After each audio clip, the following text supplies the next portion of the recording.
Shalom, damai di hati, saudara-saudaraku kekasih dalam Tuhan kita Yesus Kristus. Hari ini kita hendak merenungkan firman Tuhan yang terambil dalam kitab Mazmur pasalnya yang ke-32, ayatnya yang pertama hingga ayatnya yang ke-11. Menurut firman Tuhan dalam bacaan tanggal 9 sampai 15 Maret. Tetapi sebelumnya mari kita berdoa. Terpujilah namamu ya Tuhan Allah Bapa di dalam Yesus Kristus yang mengajarkan kami untuk hidup di dalam firman serta taat dan melakukan firman itu menjadi buah dalam hidup kami ketika kami melakukan apa yang baik di mata Tuhan karena kami berkaca dari setiap firman yang keluar dari mulut kami. Maka ya Tuhan, Engkau akan membimbing kami untuk merenungkan firman ini di minggu sengsara yang pertama.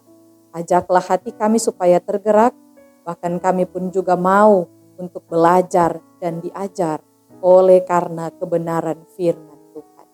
Maka inilah kami semua yang hendak merenungkannya, kami berdoa kepada Tuhan. Amin.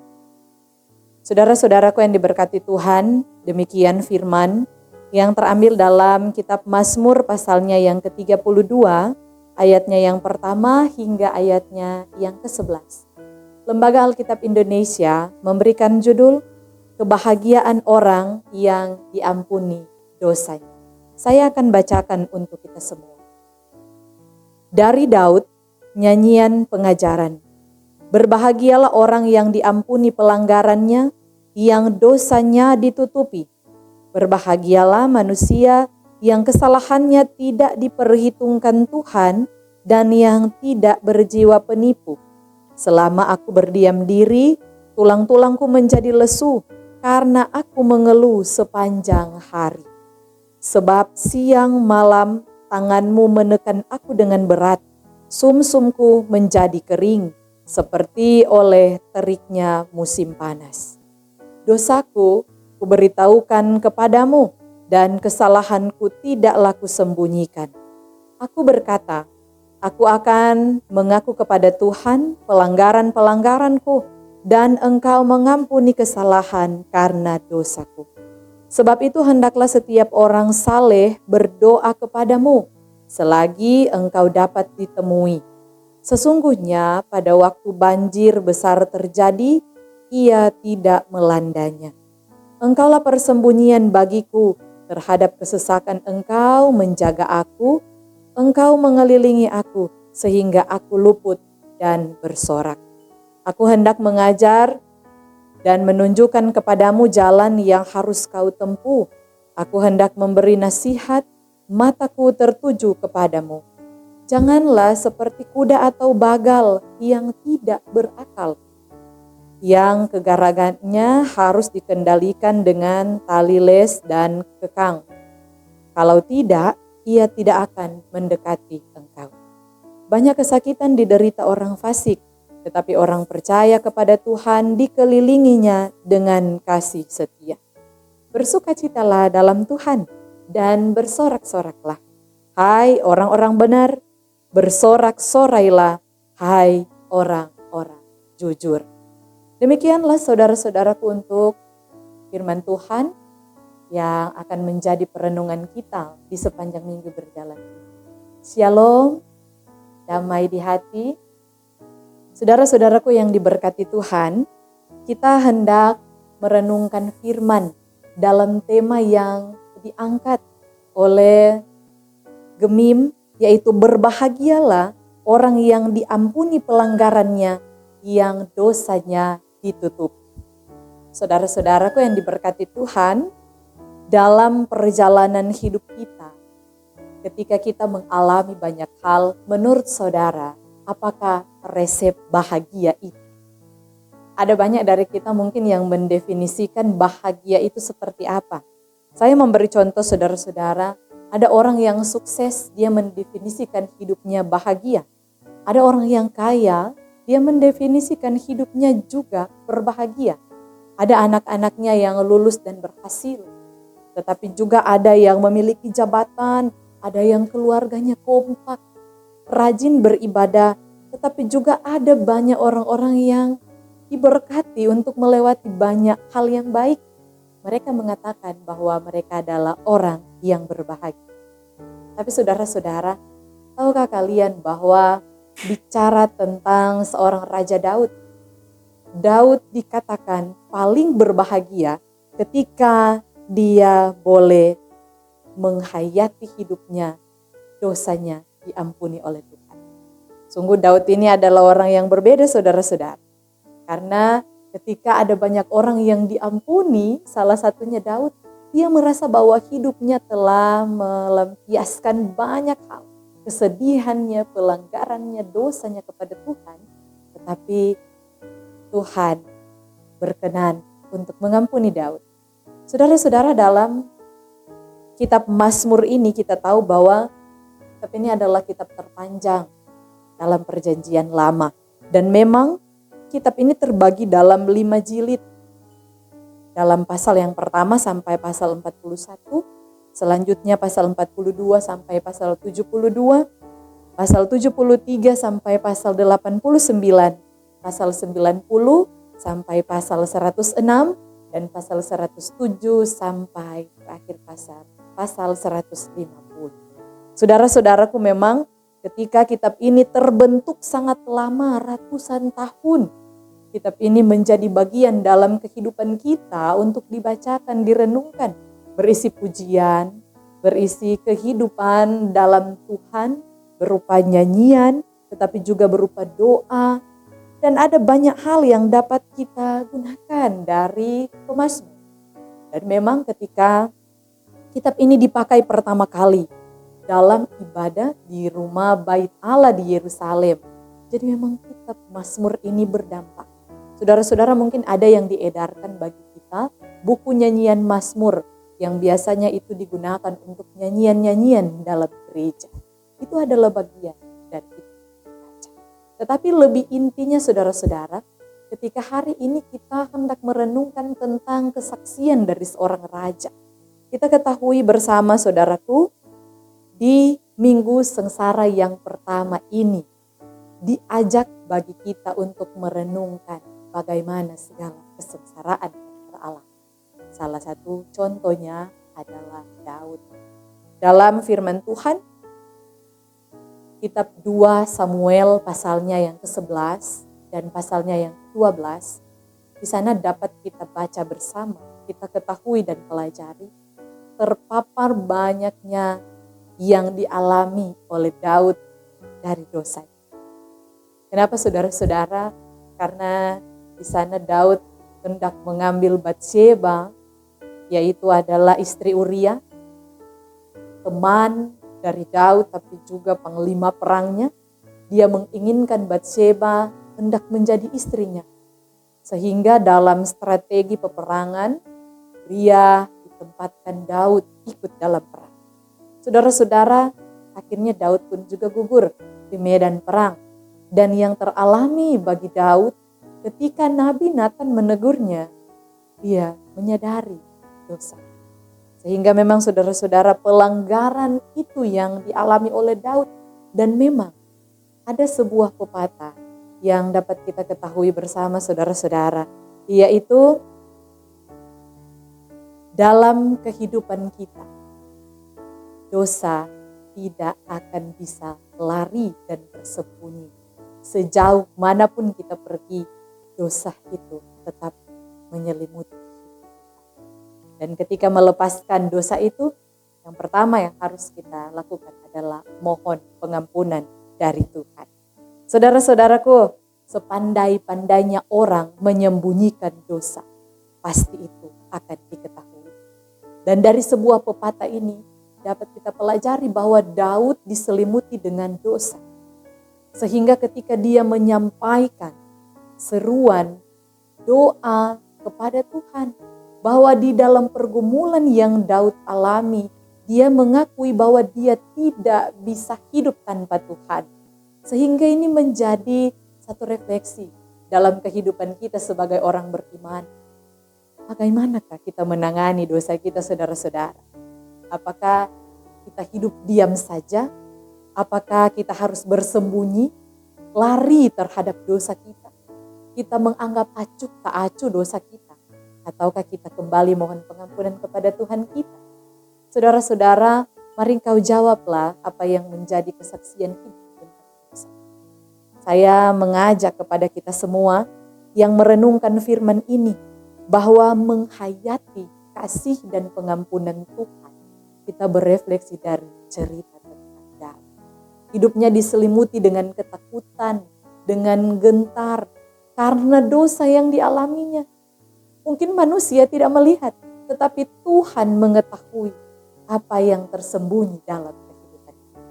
Nah, saudara-saudaraku yang diberkati Tuhan, memang sangat penting ada pertobatan, ada pengakuan dalam diri Daud, sehingga mau mengajak kepada kita semua bahwa contohlah Daud dalam kehidupan pertobatannya, bukan dosanya.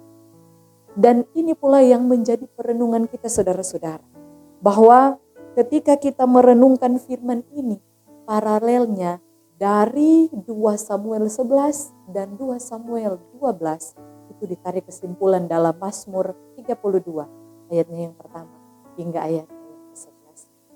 Sehingga saudara-saudara, dalam firman ini dikatakan bahwa berbahagialah orang yang diampuni pelanggarannya, yang dosanya ditutup. Sungguh sangat mengenakan jika Tuhan tidak memperhitungkan dosa kita, saudara-saudara.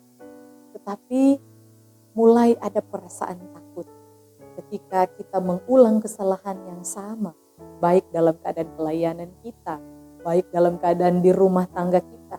Dosa yang sama, yang berulang kali dan dianggap sepele, saudara-saudara, tidak kita menyakiti hati orang lain juga adalah bagian dari menyakiti hati Tuhan. Maka saudaraku, dalam nyanyian pengajaran dari Daud ini mau dihentar kepada kita bahwa selama aku berdiam diri, tulang-tulangku menjadi lesu karena aku mengeluh sepanjang hari. Memang ada banyak hal yang terjadi kepada Daud sehingga dia mengakui dosa kepada Tuhan dengan caranya Daud. Dan memang saudara-saudaraku, bagi firman ini katakan dosa itu mengintip di depan pintu siang dan malam. Kita tidak dapat lari sekalipun orang lain tidak mengetahui apa yang teralami dari dosa yang kita perbuat. Tetapi Tuhan, Dia melihat dengan baik. Ada banyak orang yang mengatakan Tuhan tidak tidur, Dia terus memantau kehidupan. Dan dari firman inilah Daud mulai melihat bahwa ternyata segala sesuatu yang akan dia lakukan, orang yang jago dalam strategi perang, dia yang diberkati Tuhan pada masa puncak keemasannya menjadi seorang raja. Tetapi karena satu kesalahan, saudara-saudara, Daud mengalami pertobatan. Dan di dalamnya ini mau diajak kepada kita di sepanjang minggu sengsara yang hendak kita alami. Mungkin ada orang yang mengatakan begini, ini adalah minggu sengsara, ini adalah bulan sengsara. Maka wajar saja kalau menghadapi minggu-minggu sengsara ini saya menderita. Tetapi mau diajarkan kepada kita, saudara, bahwa dalam hal pengampunan Yesus memberi dirinya untuk dosa kita digantikan dengan darah. Dan itu pun juga membawa refleksi hidup kita. Supaya dalam pengakuan ini kita hanya bisa mengaku. Bukan lari dari dosa yang kita alami. Maka di sanalah akan dituntut pertanggungan jawab kepada hidup. Bahkan saudara-saudaraku yang diberkati Tuhan, hidup kita ini memang banyak perjuangannya. Kita tidak tahu apa yang akan terjadi ke depan. Kita tidak tahu dan tidak bisa melihat masa depan kita sendiri. Tetapi saudara-saudaraku, bagi Tuhan ada kebahagiaan sejati yang akan kita alami jika kita hidup di dalam kebenaran. Maka saya mengajak kita dalam perayaan Minggu Sengsara ini untuk merenung supaya kita terhubung dengan Tuhan. Hidup kita terkonek dengan Tuhan. Karena saudara-saudara, ketika kita mau hidup kita diatur oleh Tuhan, dibentuk oleh Tuhan, dan kita mau mengakui kesalahan kita, di sana saudara-saudara, kita membuka banyak hal dalam hidup ini, pengembalaan. Karena memang penting adanya pengembalaan dalam kehidupan kita, supaya kita tidak menutup diri kita terhadap dosa. Kita bisa bercerita dan sharing kepada orang yang tepat. Di gereja kita ada para pendeta. Di kolom-kolom kita ada pelayan khusus penatua dan diaken.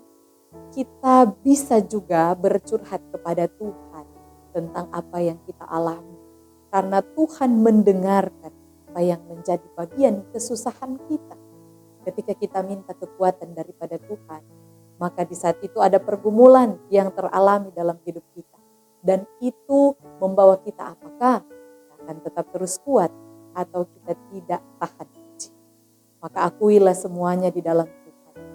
Ketika saudara-saudara di sebuah sekolah ada anak-anak yang disuruh untuk membawa tomat. Ketika kita membenci satu orang, kita membawa satu. Bayangkan di satu kelas itu, anak-anak kelas 5 SD, mereka membawa ada yang sampai 10 tomat. Berarti artinya mereka membenci 10 orang. Ketika di saat itu, seorang guru agama mengatakan bahwa simpanlah tomat itu di dalam laci. Saudara-saudara. 1 minggu berlalu, tomat itu masih terlihat biasa-biasa saja. Ketika mulai beranjak 2 minggu, ada yang sudah mulai membusuk. 3 minggu pun juga sudah banyak lalat, bahkan pun binatang-binatang yang lain menghampiri tomat itu. Sehingga lebih cepat lagi pembusukan. Saudara, apa yang disampaikan seorang guru agama ini kepada anak-anak sekolah? Ketika engkau membenci dan engkau tidak mau mengampuni, maka hidupmu sama seperti tomat. Dia akan membusuk di dalam hidup. Dan itu tidak menjadi dampak yang baik untuk kita. Kenapa saudara-saudara? Karena ketika itu membusuk di dalam hati artinya bahwa kita mulai menyakiti diri kita sendiri. Maka dalam refleksi firman ini saudaraku, saya mengajak kita jangan seperti anak yang membenci dan membawa banyaknya tomat. Karena mengharapkan bahwa orang-orang membenci mereka sangat banyak. Orang-orang yang dibenci juga sangat banyak. Maka di dalam firman ini mau diajarkan kepada kita. Ketika kita mengampuni orang lain, maka Kristus mengampuni. Belajarlah seperti kisah ini seperti Daud. Supaya untuk merenungkan kesalahan dalam hidup kita, maka kita terarah dan terhubung kepada Tuhan. Biarlah kita berbahagia dalam Tuhan. Dosa kita ditutupi dan ketika pelanggaran kita tidak diperhitungkan. Kiranya firman ini menjadi berkat dan memberkati kita semua. Terpujilah Kristus. Amin. Mari kita berdoa. Ya Bapa kami di sorga, terima kasih untuk mengajak kami semua mengakui dosa dan pelanggaran kami, seperti halnya cerita yang kami baca tentang pengajaran, pengampunan yang teralami dari Daud. Maka ajaklah kami semua ya Tuhan Allah, supaya dalam segala tindakan kehidupan kami belajar untuk mengampuni. Karena dosa yang telah diampuni oleh Kristus itu gratis dan secara cuma-cuma Ia memberikan nyawanya bagi umat manusia. Biarlah kiranya dalam kehidupan kita penting adanya untuk menggembalakan kawan kita. Terpujilah namamu ya Tuhan Allah. Kiranya firman ini menjadi berkat bagi semua yang mendengar. Ini kami, anak-anakmu, kiranya firman ini dapat kami bagikan, tapi juga menjadi bagian dalam kehidupan. Terpujilah namamu ya Tuhan. Amin. Demikianlah saudara-saudaraku, untuk perenungan firman Tuhan dari tanggal 9 sampai 15 Maret 2025. Jangan lupa untuk mengikuti terus channel YouTube Marturia Bukit Kasih Girian Permai. Jangan lupa di subscribe, like, komen, dan share bagian video ini supaya jadi kebenaran untuk banyak orang. Tuhan Yesus berkati orang semua. Shalom, damai di hati.